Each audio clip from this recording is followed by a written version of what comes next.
បងប្អូនចាបងប្អូននេះរដូវនេះគឺជារដូវវស្សាណាបងប្អូនរដូវវស្សាភ្លៀងធ្លាក់រាល់ថ្ងៃទៅឯងបងប្អូនអញ្ចឹងភ្លៀងធ្លាក់រាល់ថ្ងៃអញ្ចឹងធ្វើឲ្យដីរបស់ជើងហ្នឹងមានសំណើមហើយមានជីវជាតិល្អណាបងប្អូនដាំអីក៏រស់ដែរអញ្ចឹងយើងគិតថាដីដែលនៅកលិតលបងរបស់ជើងហ្នឹងកុំឲ្យយើងទុកចោលណាបងប្អូនអញ្ចឹងខ្ញុំពិភាក្សាជាមួយនឹងស្វាមីរបស់នាងខ្ញុំថាគួរតែដាំអ្វីបន្ថែមដើម្បីកុំឲ្យទុកដីតនេចោលអញ្ចឹងណាបងប្អូនអញ្ចឹង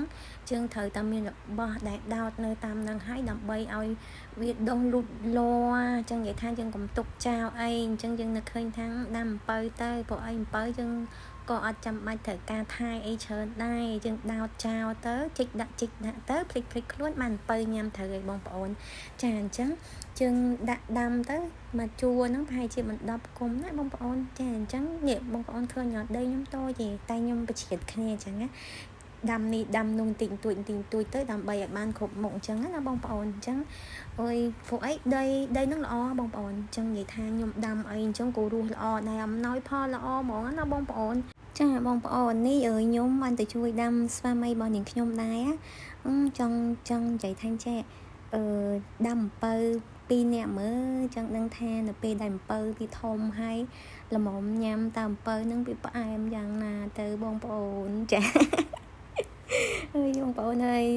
យកុំប្រកែកប្រកាន់អីខ្ញុំនិយាយលេងឯងបងប្អូនអញ្ចឹងនិយាយថាចេះយើងជួយមើលគ្នាអញ្ចឹងណាបងប្អូន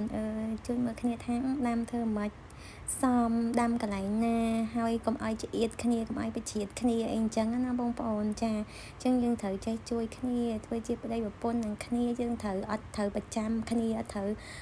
មើលបំណាំគ្នាណាបងប្អូនណអញ្ចឹងយើងត្រូវថាសុំទោសបងប្អូនយើងជាប់បន្តិចចឹងនិយាយថាយើងត្រូវថាពេលដែលគាត់ធ្វើនោះយើងត្រូវចេះជួយដកព្រៃដកអីគាត់អីអញ្ចឹងទៅដើម្បីឲ្យគាត់មានកម្លាំងចិត្តថាមាននារីដកអាយនឹងឆ្លាតវៃម្នាក់នៅចិត្តគាត់ជាកម្លាំងចិត្តដល់គាត់អីអញ្ចឹងណាបងប្អូនទៀតបាច់ហូតស្ទឹងទៀតឯងខ្ញុំ